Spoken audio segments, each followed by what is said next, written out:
Before the Iron Horde, before Garrosh's warpath on Pandaria, before Deathwing's madness, before the awakening of the Lich King, before Illidan and the Dark Portal reopening, even before the threat of Naxxramas and Ahn'Qiraj, there existed Blackrock Mountain. Hello everybody, my name is Necroxis, and with the launch of patch 6.0.2 and the imminent arrival of the Iron Horde to Azeroth, I wanted to begin our foray back into these lore videos of this nature by talking about a place that is both rich in lore of our past, but is also very important to our current situation. For those of us who played World of Warcraft back in vanilla before any of its expansions, we remember the danger that consisted of the Burning Steppes and the Searing Gorge. More specifically, we remember the dread we felt whenever we entered Blackrock Mountain. It was the location of 3 dungeons, and not 1 but 2 raids, one of which, Blackwing Lair, was the ultimate raiding experience until the release of Zul'Gurub and later on Ahn'Qiraj. With the release of Cataclysm, another dungeon and raid were both added to Blackrock Mountain as well. And now, with the advent of the Iron Horde, Blackrock Mountain has become important once more. So let us begin our look at the storied history of this very significant landmark of Azeroth. The history of the Great Mountain begins about 230 years ago. Back then, the 3 main dwarven clans, the Bronzebeards, the Wildhammers, and the Dark Irons, lived in relative peace within the mountain capital of Ironforge in the continent of Khaz-Modan, ruled over by High King Modimus Anvilmar. However, the dwarves soon grew too large to live solely inside the fortress, and soon began to spread out amongst the mountainside. The Bronzebeard and their thane, Madaran Bronzebeard, were close to the High King, and stood as the principal defenders of Ironforge. The Wildhammer clan, ruled by Cardros Wildhammer, lived in the foothills and crags surrounding the mountain, and sought to increase their influence in the capital. The Dark Irons, on the other hand, ruled by sorcerer Thane Thorison, lived in the caverns beneath Ironforge, and plotted against both the Bronzebeards and the Wildhammers to take more power for themselves. This tenuous peace remained until High King Anvilmar died of old age, igniting the tensions that bubbled for centuries. The ruling clans went to war for control of Ironforge, and raged on for many years. Ultimately, the Bronzebeard, who held the largest standing army, came out victorious and banished the Dark Iron and Wildhammer dwarves from the capital. Cardros took his Wildhammer clan north into the wetlands and established their own capital in the mountain of Grim Batol. There the clan thrived, rebuilding their stores of treasure and becoming powerful in their own right. The Dark Irons, however, did not fare as well. Thorison took his clan south into the then Red Ridge Mountains, humiliated and enraged at his defeat. He founded a city, named after himself, with his sorceress wife Modgud. There the Dark Iron's hatred for the Bronzebeards and the Wildhammers grew. This was until 2 years later where they launched a 2-pronged assault against both Ironforge and Grim Batol. The Dark Irons intended on claiming all of Khaz-Modan for themselves. Taken off guard, the Dark Irons very nearly took both kingdoms over themselves in the beginning days of the conflict. However, Madaran Bronzebeard and his people recovered and fought back, leading to a decisive victory over Thorison's army. The Dark Iron King and his forces were forced to flee south back to their city.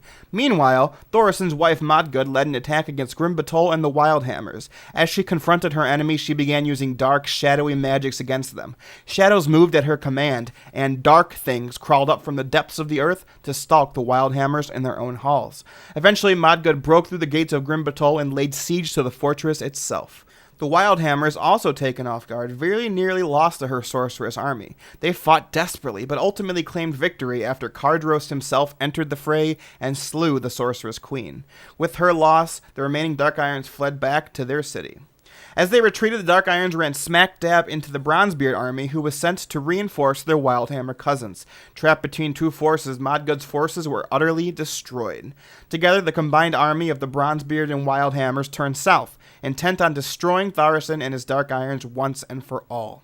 Realizing that supremacy over the dwarves could no longer be achieved by his own force of arms and magic, and sensing his imminent defeat, Thorison became desperate. Along with his 7 most powerful underlings, Thorison delved into forbidden magics and sought to summon a great elemental spirit to defeat their enemies.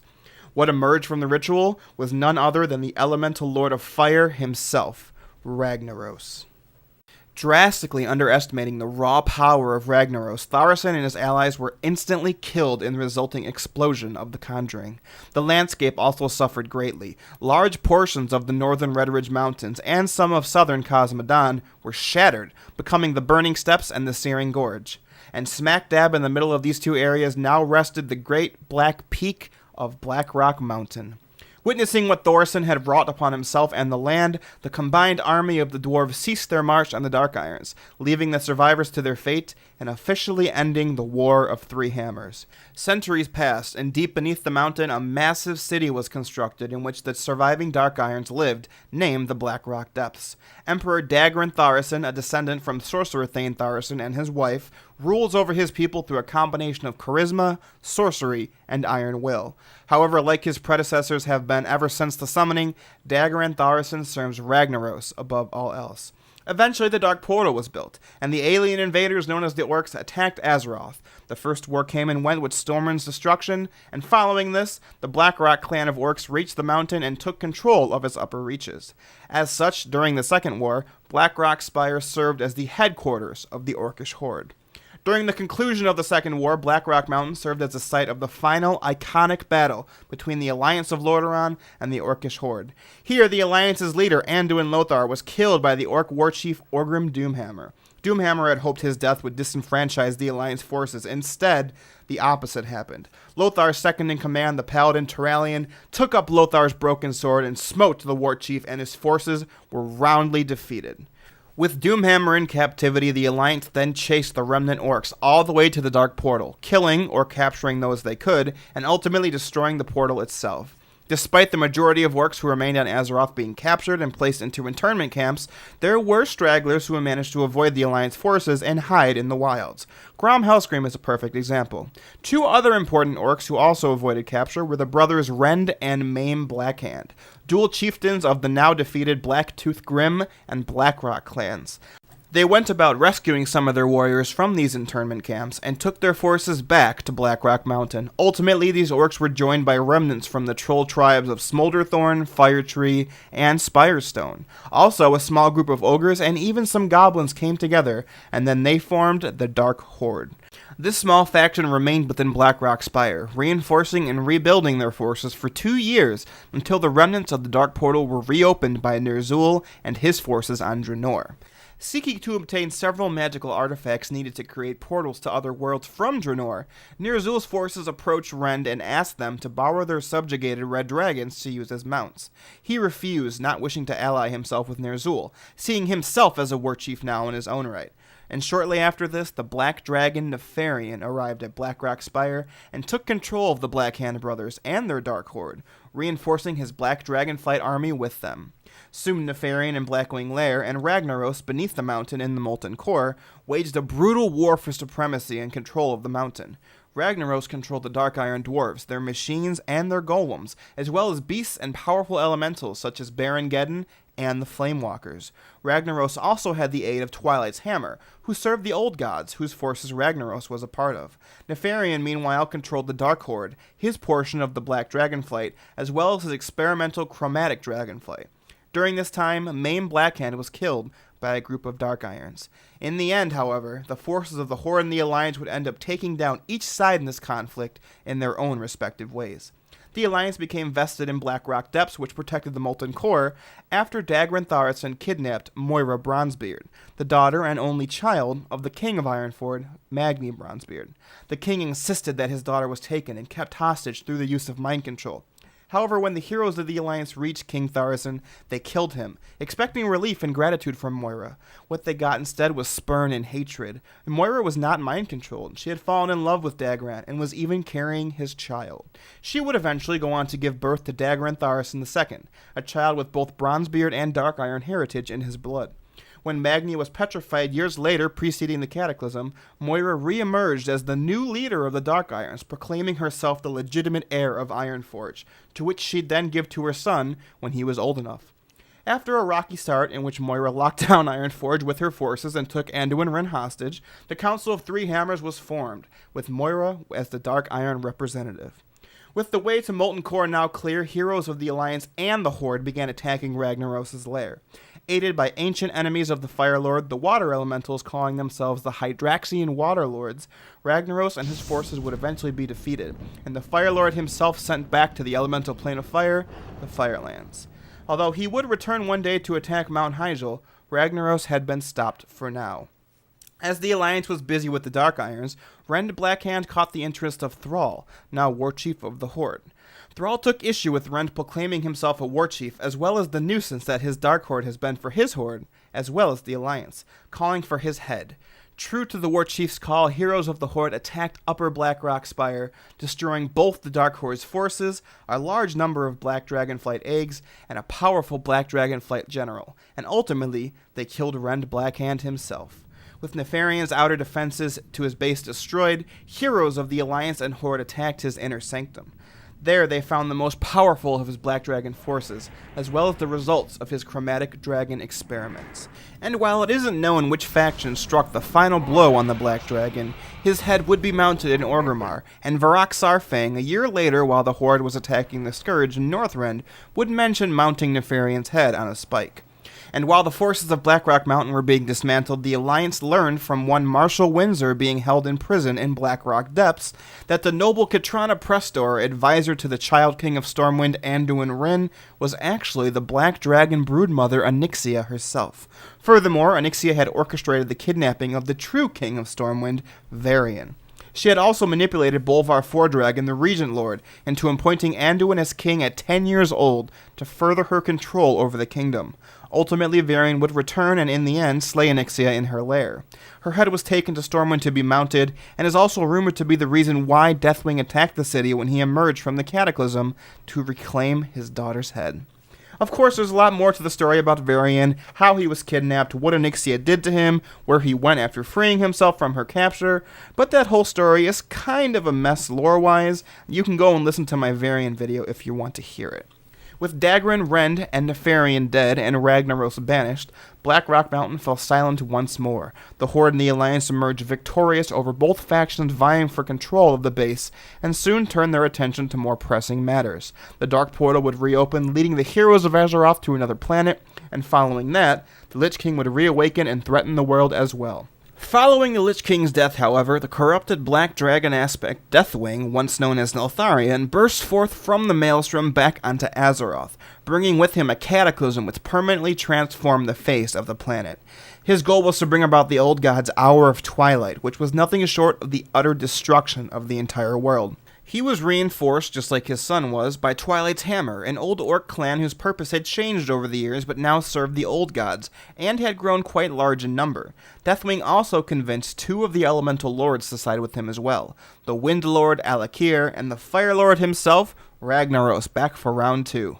Blackrock Mountain comes into play here once again as Twilight's Hammer sets up shop in the caverns of the mountain, where they sought to create a supply route to Mount Hyjal, and send more fire elementals to the front lines of the conflict between Ragnaros and the Guardians of Hyjal, led by the Green Dragon aspect, Ysera. Meanwhile, Nefarian's head somehow is recollected and his body reanimated by his father. Nefarian settles down deep within Blackrock Mountain again in the Blackwing Descent, creating even more twisted and horrific experiments than he did the first time. In the end, however, both the Twilight forces in Blackrock Caverns and Nefarian in the Blackwing Descent are ultimately destroyed by the heroes of the Horde and the Alliance. Ragnaros would ultimately go on to be permanently destroyed as he was killed in his own realm of the Firelands, and Deathwing is then destroyed by Thrall and the other 4 dragon aspects using the Dragon Soul. Once again, Blackrock Mountain fell silent. And because Azeroth can never stay quiet for long, the Horde and the Alliance war would ramp up significantly and come and go, with both factions landing on and fighting over the mist-covered and wondrous continent of Pandaria. Garrosh Hellscream would go on to cause a civil war within his faction, culminating as a combined effort to stop him by the Alliance and the Horde together. But Garrosh was not killed. He was taken away for a trial at the behest of Terran Zu, Pandaren leader of the Shadowpan. It was at this trial that Garrosh ultimately escaped with the help of a bronze dragon named Kairos Dormu and several allies. Kairos took Garrosh to an alternate version of Draenor, roughly 35 years in the past compared to our timeline. He managed to convince the various Orc clans to not drink the blood of Manaroth, but instead to form the Iron Horde and attack Azeroth. Now the Dark Portal has turned red, the result of it being connected to this alternate Draenor, to our universe through Kairos' time magic. Just as it had in our history 31 years ago, Orcs have begun flooding from the Dark Portal. Not green this time, but brown, and not the Orcish Horde, but the Iron Horde. The Iron Horde's expeditionary force, the Iron March Vanguard, has attacked the Blasted Lands. The Alliance and Horde were taken unaware, and the result is the destruction of Nethergard Keep and the occupation of Okralon Hold. As Garrosh instructed the Iron March on their mission, he informed them to meet up with an old ally who would assist them. This turned out to be none other than the former warlord of the Dragonmaw clan, Zayla. Together, the Iron March and Zayla's forces reached all the way to Blackrock Mountain, where they have taken over the upper Blackrock Spire. Few know the true purpose of their mission there, but those who do recognize that Zayla and the Iron March need to be destroyed immediately. Deep within the center of the mountain, a weapon has been deployed that, once detonated, will destroy an enormous part of the Eastern Kingdoms, including most of the Kingdom of Stormwind and its capital, the Burning Seps, the Searing Gorge, Blackrock Mountain itself, and a large portion of southern Khazad-Dûm. Before the invasion of Draenor can begin, Warlord Zayla needs to be killed. And there we have it, ladies and gentlemen, the lore of Blackrock Mountain. Thank you for listening. If you have any questions, concerns, or believe I've gotten something wrong, feel free to leave a comment below. I make sure to read every single one I get, I promise. Also, let me know if you've played the revamped version of Upper Blackrock Spire and how you feel about it. Personally, I'm going to hold off until we can do the actual full version at level 100, but that's just my own personal preference. I can say, based on the first 3 bosses that are available, I really like the dungeons. They fit well with the current Warlords of Draenor dungeons you guys will be seeing soon, wherein most of the bosses have an interesting mechanic or two at the very least. So I like what I see thus far, but I'm holding off until I can do the last 2 bosses. Just as a spoiler alert, I did see the Warlord Zayla fight on the beta. I didn't record it, but it's awesome, guys. I can't wait for you guys to see it and play it and let me know what you think. As always, if you liked this video and want to help me out, feel free to subscribe if you haven't already. You can also give this video a like, comment below, or best yet, share this video with those you might think would find it interesting. I'm always looking to introduce more people to the lore of Warcraft. Frankly, I'm kind of glad to be done with the beta videos and going back to this kind of content, so let me know what you guys want me to cover next. With an expansion release imminent, there's always more and new lore to explore. So make sure to stick with me as we do so, because it's always more fun to do it together. Thanks a lot, everyone, and I'll see you next time. Farewell.